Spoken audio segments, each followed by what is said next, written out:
Tayo tuloy-tuloy na po, minamahal, dadako na po tayo sa ating pag-aaral, bala salita natin, pinapay ni Jesus. Kaya handa po natin ating mga pakinig, minamahal, paggan natin mainam, ang bawat talata sa Biblia, ating pag-aralan sa gabing ito.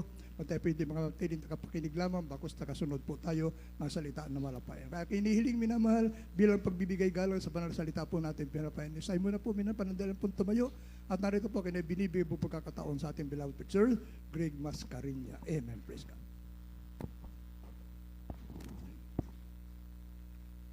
Praise the Lord. Everybody say, praise the Lord. Muli po ating dakilang Diyos. God bless you po sa ating beloved preacher, Brother Lando. Tayo po minamahal ay manalangin sa ating malapay noon. Ating pong hingiin ang gabay ng ating dakilang Diyos.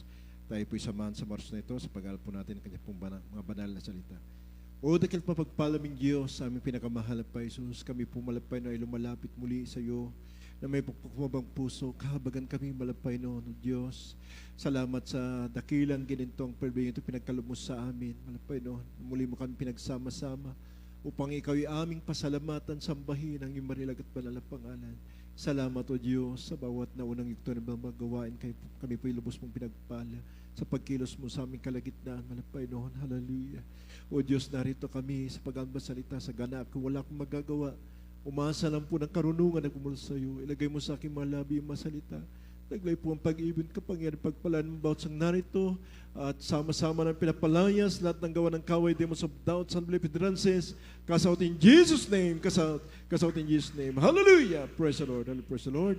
Puri po ating dakilang Diyos. Tayo po yung makaupo na mahal at tayo po yung mag-aral ng banal na salita ng ating mga Jesus.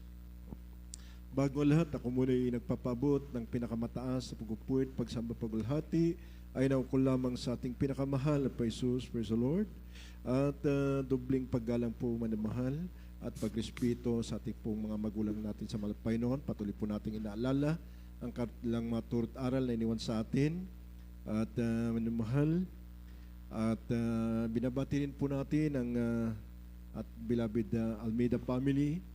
At sa lahat po natin po mga beloved preachers, beloved ordained preacher, sa ating mga kapatiran, maging sa ating po mga live webcast viewers, manamahal, mapagpalang gabi po sa bawat isa sa atin.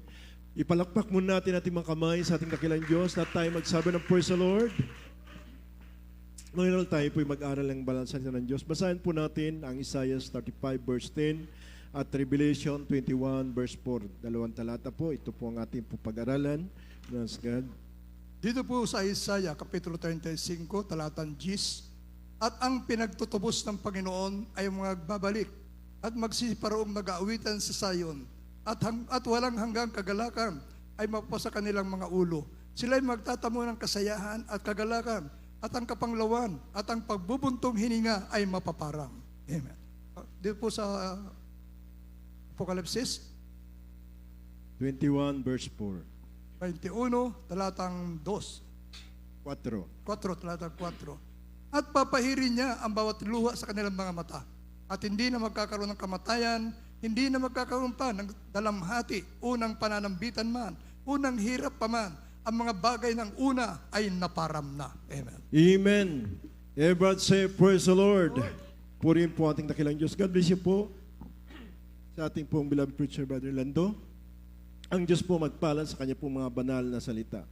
Manamahal ang ating paksa, manamahal, pamagatan po natin, your sorrow will be replaced by everlasting joy. Manamahal. Ito po ang ating pong magiging tatalakayin sa mga oras na ito sapagkat minsan hindi po natin naunawaan na napakahalaga ang paglilingkod sa Diyos. At akala natin, manamahal, walang kabuluhan ang ating ginagawa. Alam niyo po, minamahal,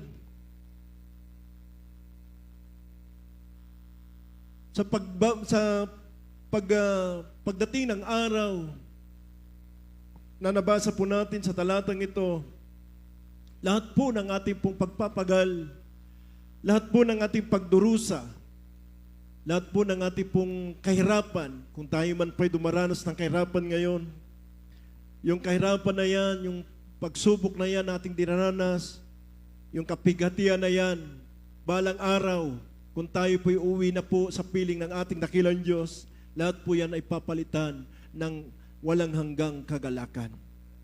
Amen? Kaya minamahal, tingnan niyo po, sa talatang ito na nabasa po natin, sa 35 verse 10 ng Isaiah, at ang pinagtutubos ng Panginoon ay magbabalik at magsiparoong nag-aawitan sa Sion, at walang hanggang kagalakan ay mapasa kanilang mga ulo. Sila'y magtatamo ng kasiyahan at kagalakan, at ang kapanglawan at ang buntong hininga ay mapaparam. Manamahal, yung ibang mga kapatiran, pag dumaranas na ng matitinding pagsubok, tumitigil na sa paglilingkod. Amen? Hindi nila alam, minamahal, darating ang panahon na lahat ng mga paghihirap mo at pagdurusa na yan, minamahal, ay papalitan ng walang hanggang kagalakan ng ating dakilang Diyos. Amen? Kaya nga, sinabi ng talatang ito ng Revelation 21 verse 4, sa sobrang kagalakan, pagdating mo sa piling ng ating dakilang Diyos, papatak ang iyong mga luha. Amen? Sabi nga, papahirin niya ang bawat luha sa kanilang mga mata at hindi na magkakaroon ng kamatayan, hindi na magkakaroon pa ng pagdalamhati o ng panambitan man o ang hirap pa man. Ang mga bagay ng una ay naparam na. Amen? Kaya nga yung buntong hininga, sinabi ng Isaiah 35 verse 10, wala na. Papalitan ng everlasting joy. Amen? Ever say praise the Lord? Huwag po tayong mapagod sa paglilingkod sa ating dakilang Diyos. Lalong-lalo na mamalas na po natin ang panahon ay napakalapit na. Amen? Kaya nga mapalad daw po, manamahals God, ang nagtitiis ng tukso. Manamahals God, pag siya'y nasubok, manamahal, tatanggap siya ng crown of life. Amen? Kaya anuman dumaras na pagsubok sa buhay mo, minamahal, patuloy ka lang maglingkod sa malapay noon. Anumang bagay yan. Sinabi ng kasulatan, magpakatibay daw po tayo, magpakatatag, sapagkat mayroon pong kagantihan bawat ginagawa natin. Amen? Ever say, praise the Lord? Dapat nakapokus po tayo sa manamahal, gantimpala na ibibigay sa atin ng ating dakilang Diyos. Yung buhay na walang gan. Doon po tayo nakapokus, manamahal, praise God.